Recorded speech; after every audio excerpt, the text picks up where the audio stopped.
दोस्तों आप सभी को नमस्कार। कैसे हैं आप सब? आई होप आप सभी स्वस्थ होंगे, मस्त होंगे और मजे से अपनी पूरे जोश के साथ में 69th बीपीएससी की प्रिपरेशन कर रहे होंगे। आज हम बायोलॉजी की अपनी 5वीं क्लास पढ़ेंगे। इस क्लास में चर्चा करेंगे स्केलेटन सिस्टम कंकाल तंत्र पर। इस टॉपिक को स्टार्ट करने से पहले मैं 68th बीपीएससी के प्रश्न पत्र को जरूर दिखाना चाहूंगा, जहां पर हम देखेंगे 2 क्वेश्चन इस टॉपिक से पूछे गए थे। इसलिए जो भी क्लासेस दी जा रही हैं वो न्यू ट्रेंड पैटर्न का एनालिसिस करते हुए प्रीवियस ईयर क्वेश्चन पेपर को बहुत ही बारीकी से एनालिसिस करने के बाद ही किस टॉपिक को कितना डेप्थ पढ़ाना है, किस टॉपिक में कौन से तथ्य आपको देने हैं जो बीपीएससी एग्जाम के लिए महत्वपूर्ण है। जैसा कि मेरे पास है ये 68th बीपीएससी के सीरीज बी का प्रश्न पत्र, और इसमें आप पहला क्वेश्चन देखेंगे। पहला क्वेश्चन था कंकाल के वे हिस्से जो हड्डियों की तरह सख्त नहीं होते हैं और जो मोड़े जा सकते हैं वे हैं। आपको ऑप्शन दिए गए थे, जैसे पहला ऑप्शन था इसका वर्टिब्रे, दूसरा ऑप्शन था कार्पल्स, तीसरा ऑप्शन था कार्टिलेज, चौथा उपयुक्त में से कोई नहीं, पांचवा उपयुक्त में से एक से अधिक। तो ये स्केलेटन सिस्टम कंकाल तंत्र से क्वेश्चन पूछा गया था। इसी सीरीज का आप 5वां क्वेश्चन देखिए, ये भी 68th बीपीएससी का है। मानव शरीर की मांसपेशियों के बारे में निम्नलिखित में कौन सा कथन गलत है? अब जैसे ही गलत हम देखें तो सबसे पहले हमारा एंटीना खड़ा हो जाना चाहिए कि गलत पूछ रहा है, आपको ह्यूमन एरर नहीं करनी है। इस तरीके से क्या होता है, कभी कभी क्वेश्चन आता हुआ भी हमारा गलत हो जाता है क्योंकि हम क्वेश्चन को ध्यान से नहीं पढ़ते हैं। जब भी गलत आपसे पूछे तुरंत आप गोला लगाइए, तब आप नीचे के ऑप्शन को पढ़िए। तो पहला ऑप्शन था मांसपेशियां केवल हड्डियों को धक्का दे सकती हैं, मांसपेशियां जोड़ों में काम करती हैं, सिकुड़ने पर मांसपेशियां छोटी, सख्त और मोटी हो जाती हैं, उपयुक्त में से एक से अधिक, उपयुक्त में से कोई नहीं। तो मांसपेशियों से संबंधित क्वेश्चन था और यह भी आपके कंकाल तंत्र से संबंधित है। तो इस तरीके से देख रहे हैं कि 68th बीपीएससी में 2 क्वेश्चन जो है स्केलेटन सिस्टम से पूछे गए हैं। तो ज्यादा देर न करते हुए क्लास को अपनी स्टार्ट करते हैं। लगातार आपको इस चैनल पर प्रीलिम्स की क्लासेस प्रोवाइड की जा रही हैं 69th बीपीएससी को टारगेट करते हुए। इसके अलावा आप मेंस की भी क्लासेस जरूर देखिए, अलग से प्लेलिस्ट बनी हुई है। एसे की प्लेलिस्ट अलग से बनी हुई है जिससे आप एसे की भी प्रैक्टिस कर सकते हैं। तो चलिए स्टार्ट करते हैं कंकाल तंत्र को। कंकाल तंत्र जानते होंगे कि आप कभी शमशान घाट गए हैं। शमशान घाट अगर गए होंगे तो आप लोगों ने कंकाल तंत्र को जरूर देखा होगा। हम आपको पिक्चर दिखाते हैं कंकाल तंत्र की। ये है कंकाल तंत्र, यानी हड्डियों का बना जो ढांचा होता है वही क्या होता है, वही होता है कंकाल तंत्र। तो हड्डियों से बना हुआ ढांचा क्या होता है, कंकाल तंत्र कहलाता है। और सभी हड्डियां एक दूसरे से जुड़ी रहती हैं। आप देख रहे हैं सभी हड्डियां क्या हैं, एक दूसरे से जुड़ी रहती हैं। और इनके ऊपर क्या होता है, इनके ऊपर होता है मांसपेशियां। तो हड्डियों से बना शरीर का ढांचा कंकाल तंत्र कहलाता है। सभी हड्डियां एक दूसरे से जुड़ी रहती हैं जिसके ऊपर मांसपेशियां होती हैं। मांसपेशियों की सहायता से हड्डियों के जोड़ों को हिलाया डुलाया जा सकता है। तो मांसपेशियों का एक वर्ग क्या हो गया कि हड्डियों के जोड़ों को हिलाने डुलाने में यह सहायक होती हैं। हड्डियां एवं मांसपेशियां शरीर के आंतरिक अंगों की सुरक्षा भी करती हैं। तो हमारे शरीर में डिफरेंट ऑर्गन हैं, चाहे वो यकृत हो, चाहे वो फेफड़े हो, अमाशय हो, अग्नाशय हो, कोई भी ऑर्गन जो हमारे शरीर के अंदर है उनकी रक्षा कौन करता है, उनकी रक्षा करती हैं ये हड्डियां और हमारी मांसपेशियां। तो हड्डियां एवं मांसपेशियां शरीर के आंतरिक भागों की रक्षा करती हैं। मैं इन तथ्यों को इसलिए बार बार रिपीट करता हूं ताकि आपको क्लास में ही ज्यादा से ज्यादा चीजें याद हो जाएं। तो कंकाल के बारे में हमने पढ़ा कि कंकाल क्या होता है, मांसपेशियों के संबंध में देखा कि क्या वर्क है इसका। अब हम देखेंगे फंक्शन ऑफ स्केलेटन, कंकाल के कार्य। तो आप खुद इमेजिन कीजिए कि अगर कंकाल नहीं होता, ये हड्डियों का बना ढांचा नहीं होता तो क्या होता। सबसे पहली चीज तो आपका जो एक निश्चित आकार है बॉडी का, ये नहीं होता अगर कंकाल नहीं होता, शरीर में हड्डियों का ढांचा नहीं होता। तो पहला वर्ग क्या हो गया कंकाल का, शरीर को एक निश्चित आकार एवं आकृति प्रदान करना। दूसरा, शरीर के आंतरिक अंगों को बाह्य आघातों से सुरक्षा प्रदान करना। हमने ऊपर भी देखा था कि आपके जो आंतरिक अंग हैं, शरीर के जो इंटरनल ऑर्गन हैं, उनको बाहरी आघातों से सुरक्षा प्रदान करता है शरीर का ये ढांचा।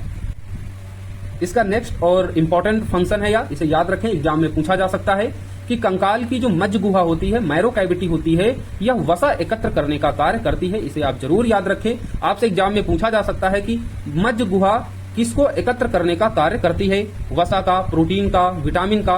ये आपको ऑप्शन दिए जा सकते हैं इस तरीके से। तो आपका जवाब होना चाहिए जो कंकाल की मैरो कैविटी मज्ज गुहा होती है वह वसा एकत्र करने का कार्य करती है।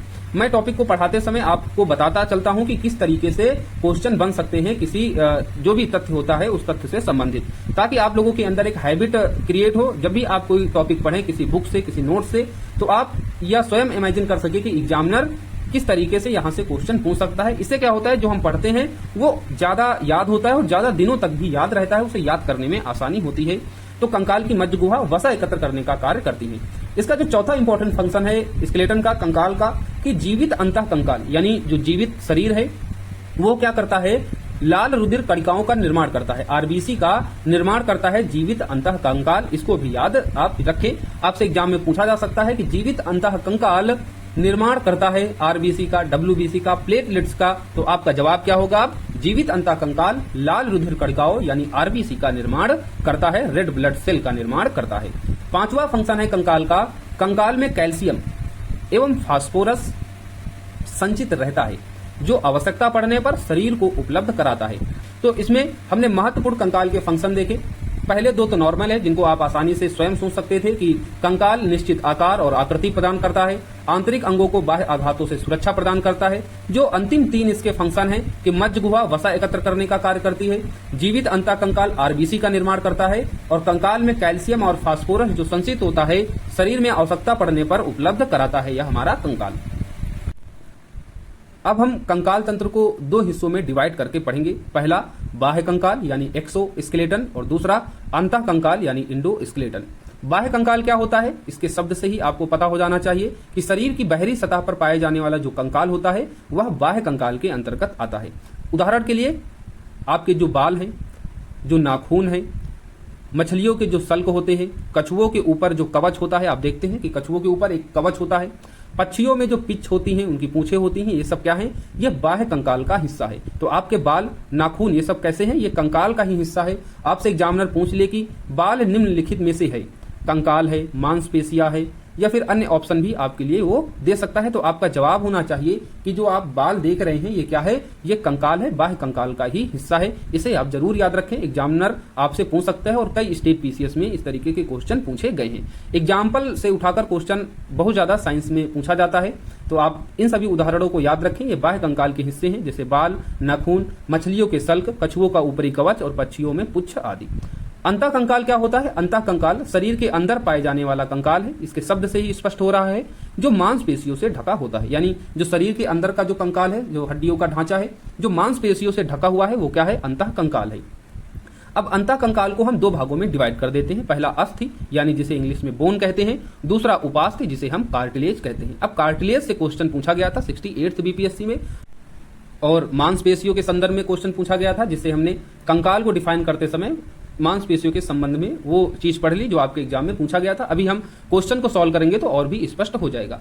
तो उपास्थि यानी कार्टिलेज और अस्थि जिसे हम बोन कहते हैं, ये अंतः कंकाल के हिस्से हैं। अब हम अस्थि को देखेंगे यानी बोन को देखते हैं, या क्या होता है। तो अस्थि एक ठोस, कठोर एवं मजबूत संयोजी ऊतक है। अस्थि क्या है, जिसे इंग्लिश में क्या कहते हैं, बोन। तो देवनागरी लिपि में आपको बोन लिख के दे सकता है हिंदी में, जैसे कार्टिलेज को देवनागरी लिपि में आपसे पूछा ही गया था। तो हिंदी के साथ साथ में कुछ इंग्लिश वर्ड्स को आप जरूर याद रखें, क्योंकि साइंस में क्या होता है, इंग्लिश के वर्ड्स को ही देवनागरी में लिख के पूछ लिया जाता है। इसलिए मैं उन शब्दों को जरूर इंग्लिश में लिखता हूं जो आपको एग्जामिनर देवनागरी में डायरेक्ट लिख के पूछ सकता है। तो अस्थि को क्या कहते हैं, इंग्लिश में बोन कहते हैं, और यह एक ठोस, कठोर एवं मजबूत संयोजी ऊतक है जो तंतुओं एवं मैट्रिक्स का बना होता है। तो एग्जामिनर ये भी पूछ सकता है कि बोन बना होता है, तो आपका जवाब होना चाहिए यह तंतुओं और मैट्रिक्स का बना होता है। मैट्रिक्स क्या है, तो मैट्रिक्स में कैल्शियम एवं मैग्नीशियम के लवण पाए जाते हैं, और यही आपकी हड्डियों को क्या करते हैं, मजबूती प्रदान करते हैं। तो अस्थि क्या है, कठोर मजबूत संयोजी ऊतक है। वही दूसरी तरफ कार्टिलेज को देखते हैं, उपास्थि को देखें, तो यह भी एक प्रकार का क्या है, संयोजी ऊतक। तो इस तरीके से भी क्वेश्चन बना सकता है कि कार्टिलेज या बोन निम्नलिखित में से है, संयोजी ऊतक है, या फिर अन्य ऊतकों को आपके ऑप्शन में देकर पूछ सकता है। तो आपको यह भी पता होना चाहिए जो कार्टिलेज या बोन है, यह एक प्रकार का संयोजी ऊतक है।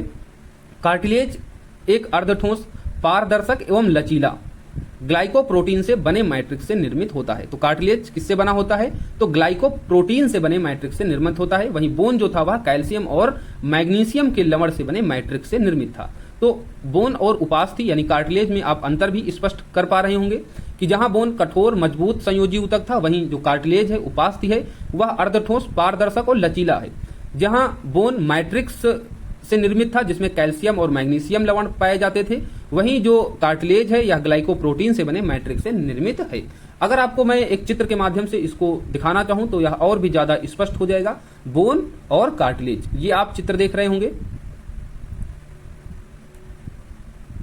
इसमें आप देख रहे हैं, अगर आप अपनी नाक को देखेंगे तो नाक का जो ऊपरी हिस्सा है ये बिल्कुल टाइट है, बिल्कुल कठोर है, ठोस है, जिसे हम घुमा फिरा नहीं सकते हैं। ये क्या होता है, बोन होता है, जो ठोस होता है, कठोर होता है। नाक का आप ऊपरी हिस्सा देख सकते हैं। वहीं कार्टिलेज क्या होता है, लचीला होता है। तो नाक का ये जो नीचे वाले हिस्से जो होते हैं वो देखेंगे बहुत ही मुलायम है, जिन्हें हम बहुत ही आसानी से क्या कर सकते हैं, घुमा सकते हैं, हिला डुला सकते हैं।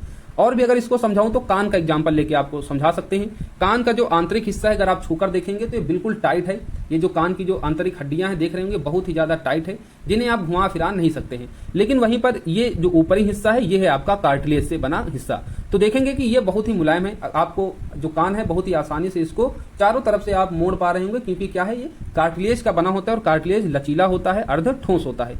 तो जो बोन होता है वह ठोस होता है, जिसे हम जो है आसानी से या कहें कि इसको घुमा फिरा नहीं सकते हैं, इसको मोड़ नहीं सकते हैं बोन के बने हिस्से को। वहीं कार्टिलेज का बना हिस्सा लचीला होता है, जिसे हम मोड़ भी सकते हैं बहुत ही आसानी से। और कान का उदाहरण इसके लिए परफेक्ट है। आप अपने कान को देखेंगे तो सारी चीजें और भी स्पष्ट हो जाएंगी।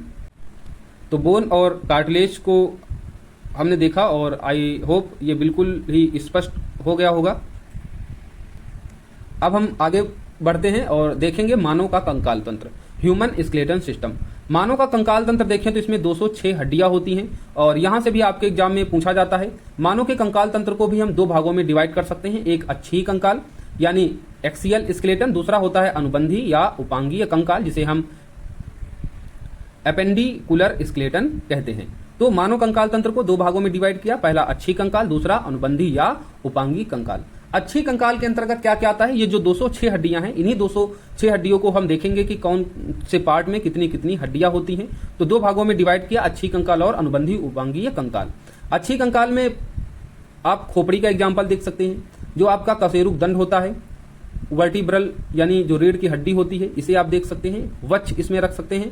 वक्ष में यहाँ दो हिस्से, एक पसलिया रिब्स, दूसरा स्टर्नम यानी जो ब्रेस्ट बोन होती है वो। तो देखेंगे इन सब में कितनी कितनी हड्डियां होती हैं, ये आपके एग्जाम में डायरेक्ट पूछी जाती हैं। तो अक्षीय कंकाल के पहला हिस्सा जो है खोपड़ी है, इसमें टोटल 29 अस्थियां होती हैं, यानी 29 हड्डियां होती हैं आपकी खोपड़ी में। जिसमें कपाल जो होता है यानी जो मस्तिष्क का खोल होता है, इसमें 8 हड्डियां होती हैं। चेहरा जो होता है उसमें कुल 14 हड्डियां होती हैं। कान में आपके कुल 6 हड्डियां होती हैं और हाइड भाग यानी जो जिह्वा के नीचे भी एक हड्डी होती है। तो जिह्वा के नीचे कितनी हड्डियां होती हैं, 1 हड्डियां होती हैं। इस तरीके से खोपड़ी में टोटल 29 हड्डियां हो जाती हैं, मस्तिष्क के खोल में 8, चेहरे में कुल 14, कान में 6 और हाइड भाग यानी जिह्वा के नीचे 1 हड्डी। तो खोपड़ी हमने देखा। उसके बाद अक्षीय कंकाल में कशेरुक दंड यानी रीढ़ की हड्डी। तो वयस्क मनुष्य में जो है 26 अस्थियां होती हैं, यानी 26 हड्डियां होती हैं। किंतु शिशु जो होते हैं, जो बच्चे होते हैं, जन्मजात बच्चे होते हैं, इनमें जो है 33 हड्डियां होती हैं। इस तथ्य को आप याद रखें कि अगर आपसे एग्जामिनर पूछ ले कि वयस्क मनुष्य के रीढ़ में कितनी हड्डियां होती हैं, तो आपका जवाब होना चाहिए 26। वहीं अगर एग्जामिनर पूछ ले कि शिशु के रीढ़ में कितनी हड्डियां होती हैं, तो आपका जवाब होना चाहिए 33। पसलियों की बात करें, पसलियां जिसे हम इंग्लिश में रिब्स कहते हैं, 12 जोड़ी पसलियां होती हैं, यानी कुल 24 हड्डियां होती हैं। 12 जोड़ी का मतलब क्या हो गया, 12 दूना 24, यानी पसलियां कितनी होती हैं, 24। स्टर्नम यानी ब्रेस्ट बोन क्या होता है, पसलियों को आपस में जोड़ने वाली यह अस्थि होती है। यह वक्ष के बीचों बीच स्थित होती है, यानी जो आपका वक्ष होता है कुछ इस तरीके का होता है। ये पसलियां कह सकते हैं इनको। एक तरफ 12 होती हैं और दूसरी तरफ 12 होती है, और इनके बीच क्या होता है, स्टर्नम यानी ब्रेस्ट बोन होता है, और जिसमें 1 हड्डी होती है। अब आपको मैं कंकाल तंत्र दिखाता हूं, जिसमें ये हड्डियां जो है बहुत ही आसानी से आप देख सकते हैं। ये है कंकाल तंत्र और इसमें देख रहे हैं ये आपकी खोपड़ी हो गई स्कूल। फिर खोपड़ी में हमने देखा था 29 हड्डियां होती हैं डिफरेंट पार्ट में। अब हम देख रहे थे पसलिया, ये है आपका वक्ष हो गया, जिसमें ये पसली हो गई ये सारी, और जिसमें 12 जोड़ी होती हैं एक तरफ पसलियां। तो 2 हिस्से होते हैं पसलियों के, एक तरफ 12 और दूसरी तरफ 12। पसलियों को क्या कहते हैं, इंग्लिश में रिब्स कहते हैं। और दोनों पसलियों के बीच ये आप देख रहे होंगे स्टर्नम यानी जो ब्रेस्ट बोन है, ये दोनों पसलियों को आपस में जोड़ती है। इसकी संख्या कितनी होती है, इसकी संख्या होती है 1। इस तरीके से हमने कक्षीय कंकाल को देखा, जिसमें वक्ष, कशेरुक दंड आप देख रहे होंगे, कशेरुक दंड को भी आप पिक्चर में देख सकते हैं। वर्टेब्रा, ये इंग्लिश में लिखा हुआ है वर्टेब्रा, यही आपका कशेरुक दंड है जो मस्तिष्क के पश्च भाग से स्टार्ट होता है और आपके कमर तक जो है ये जुड़ा होता है कशेरुक दंड, जिसे हम रीढ़ की हड्डी भी कहते हैं। तो इस तरीके से हमने कच्छी कंकाल में पढ़ लिया, जो इसके 3 मुख्य हिस्से होते हैं, स्कुल यानी खोपड़ी, कशेरुक दंड यानी रीढ़ की हड्डी, पसलिया और स्टर्नम जो वक्ष के हिस्से हैं। अब हम आते हैं अनुबंधी या उपांगी कंकाल में। इसके अंतर्गत हम अग्रपाद को रख सकते हैं, यानी जो पैर का अगला हिस्सा होता है, इसमें 60 हड्डियां होती हैं। फिर पश्चपाद यानी पैर का जो पिछला हिस्सा होता है, इसमें भी 60 हड्डियां होती हैं। फिर वक्ष आते हैं, वक्ष में जो उपांगी कंकाल के हिस्से में जो होता है उसमें 4 अस्थियां होती हैं। 2 होते हैं स्कैपुल की अस्थियां यानी जो शोल्डर ब्लेड होता है, और 2 क्लेविकल यानी जो कॉलर बोन आपका होता है उसमें। तो कॉलर बोन और शोल्डर ब्लेड कहाँ होता है, इसको आप पिक्चर की मदद से देख सकते हैं। ये आपका हो गया कॉलर बोन, यानी कॉलर आप समझते ही हैं, आप शर्ट पहनते हैं तो आप कॉलर जानते होंगे। तो ये जो हिस्सा है ये है आपका कॉलर बोन, और इसमें दूसरा है आपका ये शोल्डर बोन। तो 2 कॉलर बोन होते हैं और 2 शोल्डर बोन होते हैं। वक्ष के ये भी हिस्से हैं जो अनुबंधी कंकाल तंत्र का हिस्सा है। और दूसरा अग्रपाद जो पैर होते हैं उसके अगले हिस्से, और पश्चपाद पैर के पिछले हिस्से, दोनों में 60-60 हड्डियां होती हैं। तो इस तरीके से अगर हम हड्डियों को जोड़े, इसमें एक और है कूल्हा, आपका कूल्हा आप जानते ही हैं, तो ये इसमें भी 2 हड्डियां होती हैं। तरीके से अगर टोटल हड्डियां जोड़ेंगे तो अच्छी कंकाल में टोटल 80 हड्डियां आएंगी। 29 और 26 24 प्लस 1 इसको एड ऑन करेंगे तो टोटल 80 हो जाएगा। उसी तरीके से अनुबंधी या उपांगी कंकाल में आप जोड़ेंगे तो 60-60 120 120 4 हो गया 124, और 2 कूल्हे की हड्डियां 126। तो 126 प्लस 80 जोड़ेंगे तो कितनी हड्डियां हो जाएंगी, 206 हड्डियां। तो मानव कंकाल तंत्र जो है 206 हड्डियों का बना होता है। हमने बहुत ही आसानी से, बहुत ही सरल शब्दों में इसको डिवाइड करके आप लोगों को बताया। अब कुछ इंपॉर्टेंट फैक्ट, जब भी मैं इंपॉर्टेंट फैक्ट लिखा करूं तो समझ लीजिए कि वो तथ्य आपके एग्जाम के लिए 101% जो है पूछे जाने की उनकी प्रबल संभावना है। अभी मैं सेगमेंट में आपको ये सारे टॉपिक प्रोवाइड करा रहा हूं, इसके बाद जैसे एग्जाम पास आता जाएगा तो ये जो एक एक क्लास है, एक एक टॉपिक है, इन क्लास के टॉपिकों को एक साथ मर्ज करके आपको रिवीजन क्लास के तौर पर, जैसे कि पूरी बायोलॉजी आपको 3 से 4 घंटे में प्रोवाइड करा दी जाएगी, ताकि आपका अच्छे से रिवीजन भी हो जाए। अभी आप लोग एक एक टॉपिक को पढ़ते जाएं, समझते जाएं, क्योंकि ये जो टाइम है अभी 3 महीने आपके पास, जो अभी पढ़ रहे हैं उसको समझ के साथ पढ़ें, ताकि रिवीजन करते समय आपको ज्यादा से ज्यादा तथ्य जो हैं याद रहें। अभी ऊपर पढ़ेंगे तो फिर रिवीजन के टाइम जो है मुश्किल होगा सारे तथ्यों को याद करने में। इसीलिए सभी चीजें जो अभी टॉपिक वाइज आपको प्रोवाइड कराई जा रही हैं, ताकि थोड़ी थोड़ी करके जो है एक आपके पास कलेक्शन हो जाए, और जब महीना भर बचे तो एकदम रिदम के साथ हम लोग 3-3 4-4 घंटे करके एक एक पूरे सब्जेक्ट को कवर करेंगे, रिवीजन करेंगे। तो इंपॉर्टेंट फैक्ट ये सारे हैं, बहुत ही इंपॉर्टेंट है। जैसे लिंगामेंट, लिंगामेंट क्या होता है, एक प्रकार का है या संयोजी ऊतक। क्या है लिंगामेंट, संयोजी ऊतक है। और लिंगामेंट का क्या वर्क होता है, एक हड्डी को दूसरी हड्डी से जोड़ने का कार्य होता है। अब आपसे एग्जामिनर पूछ ले कि एक हड्डी को दूसरी हड्डी से जोड़ता है लिंगामेंट, कंडरा, कार्टिलेक्स, तो आपका जवाब क्या होगा, लिंगामेंट, जो क्या है एक प्रकार का संयोजी ऊतक है, एक हड्डी से दूसरी हड्डी को यह जोड़ता है। उसी तरीके से होता है कंडरा, जिसे इंग्लिश में कहते हैं टेंडन। देखो अब आपको चाहे वो टेंडन दे दे चाहे कंडरा दे दे, मतलब दोनों का एक ही होगा। देवनागरी लिपि में वो टेंडन लिख के भी दे सकता है। तो कंडरा या टेंडन का क्या वर्क होता है, पहली चीज तो ये भी एक प्रकार का क्या है, संयोजी ऊतक है। मांसपेशियों को हड्डियों से जोड़ने का कार्य कौन करता है, टेंडन यानी कंडरा। तो इसमें 2 तथ्य इंपॉर्टेंट हो गए। अगर हड्डी को हड्डी से जोड़ने का पूछे तो आप बताएंगे लिंगामेंट, अगर मांसपेशियों को हड्डी से जोड़ने के बारे में पूछेंगे तो आप बताएंगे कंडरा यानी टेंडन। अब आइए चित्र में देखते हैं ये टेंडन और कंडरा को, जिससे और भी आसानी से आपको क्या हो जाएगा, याद हो जाएगा। ये हो गई आपकी मसल्स यानी मांसपेशियां, ये हो गया आपका टेंडन यानी कंडरा, ये हो गई आपकी हड्डी। तो मांसपेशियों को हड्डियों से जोड़ने का कार्य कौन कर रहा है, टेंडन यानी जिसे हिंदी में कहते हैं कंडरा। वहीं ये आपकी हड्डी है और ये भी आपकी हड्डी है, तो हड्डी से हड्डी को जोड़ने का कार्य कौन कर रहा है, लिंगामेंट। तो हड्डी से हड्डी को जोड़ता है लिंगामेंट, मांसपेशियों को हड्डी से जोड़ता है टेंडन यानी कंडरा। तो ये चीज आपको स्पष्ट हो गई होगी। नेक्स्ट इसमें इंपॉर्टेंट तथ्य है कि आपके शरीर में जो कैल्शियम होता है, फास्फोरस होता है एवं फ्लोरीन या हड्डियों एवं दांतों का निर्माण करती है, साथ ही इसे मजबूती प्रदान करने का कार्य करती है। तो अक्सर आपके एग्जाम में जो है फ्लोरीन को रख दिया जाता है और बच्चे जो है कंफ्यूज हो जाते हैं। बच्चों को कैल्शियम और फास्फोरस के बारे में पता होता है, लेकिन फ्लोरीन में जो है कंफ्यूज हो जाते हैं। और एग्जामिनर अगर आपसे पूछ ले कि अस्थियों एवं दांतों का निर्माण व मजबूती प्रदान करने में निम्नलिखित में से किस तत्व की आवश्यकता नहीं होती है, और ऑप्शन दे दे कैल्शियम, फास्फोरस, फ्लोरीन, उपयुक्त में से एक से अधिक, उपयुक्त में से कोई नहीं, तो शायद बहुत सारे बच्चे जो हैं फ्लोरीन ऑप्शन पर टिक कर देते इससे पहले। लेकिन फ्लोरीन, कैल्शियम, फास्फोरस ये सभी अस्थियों एवं दांतों का निर्माण एवं इन्हें मजबूती प्रदान करने में सहायक होती हैं, मजबूती प्रदान करने का कार्य करती हैं। इनमें एक तत्व और जोड़ सकते हैं, मैग्नीशियम। जब हमने आपको बोन यानी अस्थि पढ़ाया था तो बताया था वह कठोर मजबूत होता है, जो मैट्रिक्स का बना होता है, और वो मैट्रिक्स किससे बना होता था? कैल्शियम और मैग्नीशियम से। तो कैल्शियम और मैग्नीशियम का वर्क क्या होता है? अस्थियों को मजबूती प्रदान करना होता है। तो आप इन तथ्यों को जरूर याद रखें, एग्जाम में आपसे पूछा जा सकता है। अब कुछ अन्य इंपॉर्टेंट तथ्य भी हैं, जैसे शरीर का अधिकतम भार लगभग जो है जल का होता है, कितना? लगभग 70% के आसपास। ये आपके एग्जाम में पूछा जा चुका है कि शरीर में अधिकतम भार होता है जल का, ऑक्सीजन का, कार्बन का, हाइड्रोजन का। इस तरीके से अगर आपके पास ऑप्शन हो तो आपका सही जवाब होगा जो शरीर का अधिकतम वेट है वह जल की उपस्थिति से है, और कितना? लगभग 70% के आसपास जो शरीर का वेट है उसमें जल की मात्रा होती है। मानव शरीर में मुख्यतः 6 तत्व पाए जाते हैं। कौन कौन से 6 तत्व हैं? तो सबसे अधिक जो एलिमेंट्स होता है मानव शरीर में वह होता है ऑक्सीजन का, शरीर के भार का लगभग 65%। तो आप यहां पर कंफ्यूज मत हो जाइए, ये अधिकतम भार जो है ओवरऑल पूरे शरीर का, उसमें 70% जो है जल की हिस्सेदारी है। लेकिन ये बात चल रही है आपके एलिमेंट्स के, यानी आपके शरीर में जो मुख्य तत्व होते हैं उनकी मात्रा के अनुसार ये एलिमेंट्स हैं, जिसमें ऑक्सीजन सबसे अधिक है जो शरीर के भार का लगभग 65% है। फिर देखते हैं कार्बन 18.5%, उसके बाद हाइड्रोजन की जो मात्रा है वह 9.5% है, नाइट्रोजन की जो मात्रा है वह शरीर के भार का लगभग 3.2%, कैल्शियम की जो मात्रा है वह 1.5% और फास्फोरस की जो मात्रा है वह 1% है। तो इस तरीके से हम ज्यादा से कम की ओर आ रहे हैं, तो क्रम लगाने के लिए पूछ दिया जाए तब भी आप लगा सकते हैं कि सबसे ज्यादा ऑक्सीजन में, फिर कार्बन, फिर हाइड्रोजन, फिर नाइट्रोजन, कैल्शियम और फास्फोरस। ये मानव शरीर में पाए जाने वाले मुख्य 6 तत्व हैं। अब हम देखेंगे डेंटल फार्मूला, यानी जो आपके दांत होते हैं, टोटल कितने दांत होते हैं? 32। तो ये जो 32 दांत होते हैं वो अलग अलग 4 दांतों में डिवाइड हैं, जिसमें इंसीजर दांत देखते हैं, कृंतक दांत, फिर सी फॉर कैनियन दांत जिसे हम रदनक कहते हैं, पीएम से मतलब होता है प्रीमोलर यानी अग्र चवर्णक दांत जिसे कहते हैं, और पीएम फार्मोलर जिसे हम चवर्णक दांत कहते हैं। तो फार्मूला होता है ICPMM। आई का मतलब होता है 2 दांत ऊपर होंगे, यानी इंसीजर जो कृंतक दांत होते हैं 2 ऊपर होते हैं 2 नीचे। तो आप डेंटल तो देख ही रहेंगे, अपने दांत का जो जबड़ा होता है उसका हिस्सा, जितने दांत ऊपर होंगे उतने दांत ही नीचे होंगे। तो जो कृंतक दांत होते हैं 2 ऊपर होते हैं 2 नीचे होते हैं। उसी तरीके से जो रदनक दांत होते हैं वह 1 ऊपर होता है 1 नीचे होता है।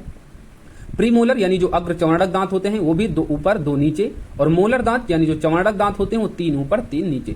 इस तरीके से 8 दांत ऊपर हो गए, 8 दांत क्या हो गए? नीचे हो गए। लेकिन ये एक हिस्सा है दांतों का, सिर्फ यह एक हिस्सा है। दूसरे हिस्से में इतने ही दांत हो जाएंगे, यानी ऊपर टोटल हो जाएंगे 8, 8 दूनी 16। तो इस तरीके से टोटल 32 दांत हो जाते हैं। अगर हम डेंटल फार्मूला को एक चित्र में देखें तो इसे और भी हम स्पष्ट तरीके से समझ सकते हैं।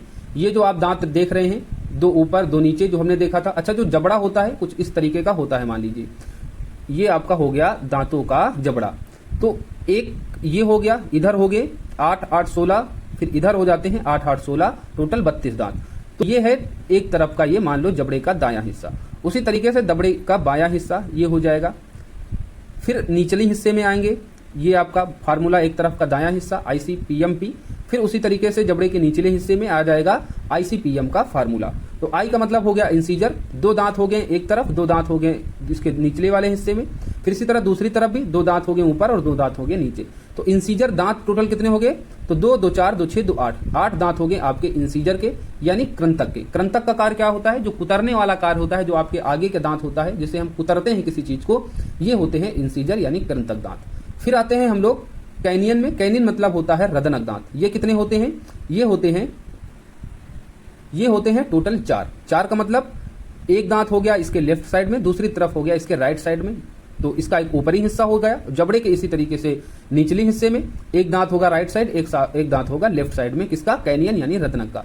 इसका कार्य क्या होता है? इसका कार्य होता है चीरने फाड़ने का। जब भी आप किसी चीज को फाड़ते हैं तो आपके जो दांत सामने वाले होते हैं उसके एकदम जस्ट दांतों से हम किसी चीज को फाड़ते या चीरते फाड़ते हैं। तो ये कौन से दांत होते हैं? कैनिन। जो टोटल कितने दांत हो जाते हैं? 2 हो गए ऊपर 2 हो गए नीचे, यानी टोटल 4 दांत। उसी तरीके से प्रीमोलर यानी अग्र चवर्णक दांत। अग्र चवर्णक दांत कितने होते हैं? अग्र चवर्णक दांत होते हैं 2 ऊपर 2 नीचे, लेफ्ट साइड के हो गए मान लो ये। फिर राइट साइड में इसी तरीके से 2 ऊपर 2 नीचे, इस तरीके से 2, 2, 4, 2, 6, 2, 8 दांत होते हैं। कौन से? प्रीमोलर यानी अग्र चवर्णक के। और ये कलर है इसका अग्र चवर्णक की, ये दांत आप देख रहे हैं। तो 4 हो गए एक तरफ, 4 हो गए नीचे की तरफ, टोटल हो गए ये कितने? 8 दांत। उसी तरीके से मोलर, मोलर जो दांत होते हैं जिसे हम चवाड़क कहते हैं, चबाने का, खाने पीने का कार्य करते हैं, जो सबसे अंदरूनी हिस्से के, जिसे हम दाढ़ कह सकते हैं। तो ये टोटल कितने दांत होते हैं? तो 3 दांत होते हैं एक साइड में, फिर 3 दांत दूसरे साइड में। इस तरीके से 6 दांत हो गए ऊपरी जबड़े में, फिर उसी तरीके से 6 दांत हो गए इसके निचली जबड़े में, मोलर यानी जो चवाड़क होते हैं। तो इस तरीके से टोटल 32 दांत बन जाते हैं। इसमें कुछ दांत होते हैं वह जीवन काल में केवल जो है वह 2 बार विकसित होते हैं, और कुछ दांत होते हैं जो स्थायी होते हैं, जो जीवन काल में सिर्फ 1 बार विकसित होते हैं। तो ये जो पहले आप देख रहे हैं 3 प्रकार के दांत, ICPM यानी इंसीजर, कृंतक, कैनियन, रदनक, प्रीमोलर यानी अग्र चवाड़क। तो ये जो दांत होते हैं टोटल 20 दांत हो जाएंगे, क्योंकि 2 2 4 2 6 4 10, तो 10 दांत हो गए आपके एक साइड में, फिर दूसरी तरफ हो गए 10 दांत। तो इस तरीके से टोटल 20 दांत हो जाते हैं, जो द्विदंती होते हैं, जीवन काल में 2 बार विकसित होते हैं। फिर होता है मोलर यानी जो चवाड़क वाले दांत होते हैं, जो सबसे पीछे के हिस्से में होते हैं, जिसे कहते हैं दाढ़। दाढ़ आपकी एक बार टूट जाती है तो फिर वो दोबारा नहीं आती है, और दाढ़ जगती का भैया जब हम वयस्क होते हैं तभी हमारे मुख में दाढ़ आती है। तो दाढ़ एक ही बार आती है जीवन काल में। एक बार दाढ़ आपकी गिर गई, दाढ़ ही जो होती है सबसे पीछे, इन्हें ही हम कहते हैं चवाड़क। और ये टोटल कितने हो गए? 3 3 6। तो एक तरफ एक साइड का हो गया, इसी तरीके से दूसरे साइड में हो जाएंगे 12। तो 12 दांत ऐसे होते हैं जो स्थायी होते हैं, जिन्हें हम एक दंती कहते हैं, जीवन काल में सिर्फ 1 बार विकसित होते हैं। तो ये तथ्य भी याद रखें। आपसे एग्जामिनर पूछ ले कि जीवन काल में 1 बार विकसित होने वाले दांत को कहते हैं, और आपके पास ये ऑप्शन हो तो याद रखें, जो केवल मोलर दांत होते हैं, चवाड़क दांत होते हैं, वो जीवन काल में सिर्फ 1 बार विकसित होते हैं। इनकी संख्या कितनी है? टोटल 12। बाकी जो अन्य 20 दांत होते हैं वो जीवन काल में 2 बार विकसित होते हैं।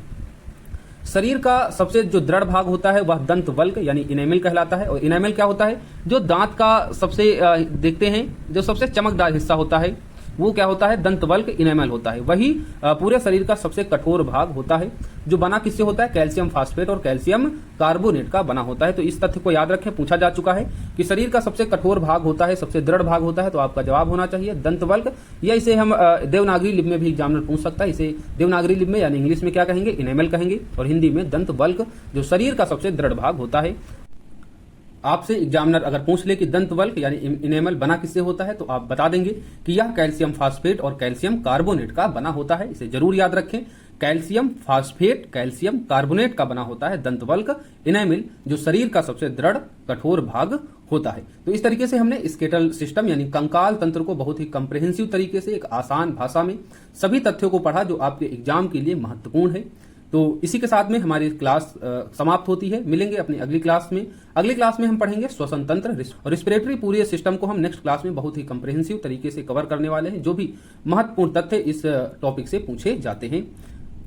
क्योंकि बहुत ही लंबी क्लास हो जाएगी, और लंबी क्लास होने के बाद जो है आप लोग सही से पूरे कंसंट्रेशन के साथ लंबी क्लासेस को नहीं पढ़ पाते हैं। और साइंस भी कहती है कि 40 मिनट के बाद जो है हमारा दिमाग कार्य करना बंद कर देता है, तथ्यों को हम बहुत ही स्पष्ट रूप से याद नहीं कर पाते हैं। इसलिए अभी की जो क्लासेज हैं वो फिलहाल इसी तरीके से टॉपिक वाइज ही पढ़िए। बाद में जैसे जैसे एग्जाम पास आएगा तब आपके लिए लंबी क्लासेज होंगी। ये सभी टॉपिक जो एक एक करके बताए जा रहे हैं, इनका बिल्कुल कंपाइलेशन करके आप लोगों को 3 से 4 घंटे में बायोलॉजी इस तरीके से अभी टॉपिक वाइज करेंगे, बायोलॉजी पूरी कवर। अभी जैसे फिजिक्स को जब पढ़ेंगे टॉपिक वाइज, फिर उसके बाद जैसे एग्जाम आएगा, जब 1 से 1.5 महीने बचेंगे तो सभी सब्जेक्ट को हम मैराथन महामैराथन क्लास का नाम देकर आप लोगों को बहुत ही अच्छे से रिवीजन करा देंगे। इस बात से निश्चित रहिए। बाकी अपनी तरफ से भी आप लोग मेहनत करते रहिए, पढ़ते रहिए। जो भी महत्वपूर्ण बुक्स हैं इनको हमने अपनी स्ट्रेटेजिक क्लास में आपके साथ शेयर किया था कि हर सब्जेक्ट के लिए आप लोगों को कौन सी बुक जो है पढ़नी चाहिए। बहुत ही लिमिटेड सोर्स बताया था, उन्हीं सोर्स को आप लोगों को बार बार रिवाइज करना है, और साथ में इन क्लासेस को अपनी प्रिपरेशन में जरूर जोड़िए। आपकी प्रिपरेशन में बहुत ही सहायक होंगी और आपके सिलेक्शन को सुनिश्चित करने में मददगार होंगी। इसी उद्देश्य के साथ ये क्लासेस प्रोवाइड भी कराई जा रही हैं कि आपका सिलेक्शन हो, बस यही मेरा अंतिम उद्देश्य है। तो मिलते हैं अपनी नेक्स्ट क्लास के साथ में। जब तक के लिए थैंक यू, जय हिंद। पढ़ते रहिए, मुस्कुराते रहिए। जो भी क्वेरीज हो कमेंट बॉक्स में जरूर पूछिए, और क्लास से संबंधित जो भी आपको लग रही प्रॉब्लम हो, इस क्लास में और क्या सुधार होने चाहिए, उनके संबंध में भी आप अपने सुझाव जरूर दीजिए। आपके सुझावों से मैं और भी ज्यादा सीखता हूं, अपनी क्लासेस को और भी गुणवत्तापूर्ण करने की पूरी कोशिश करता हूं। ये क्लासेस आपके लिए हैं और आपके ही बेहतरी के लिए हैं, इसलिए आप अपने सुझाव को जरूर कमेंट बॉक्स में बताया कीजिए। तो मिलते हैं नेक्स्ट वीडियो क्लास के साथ। थैंक यू, जय हिंद। पढ़ते रहिए, मुस्कुराते रहिए।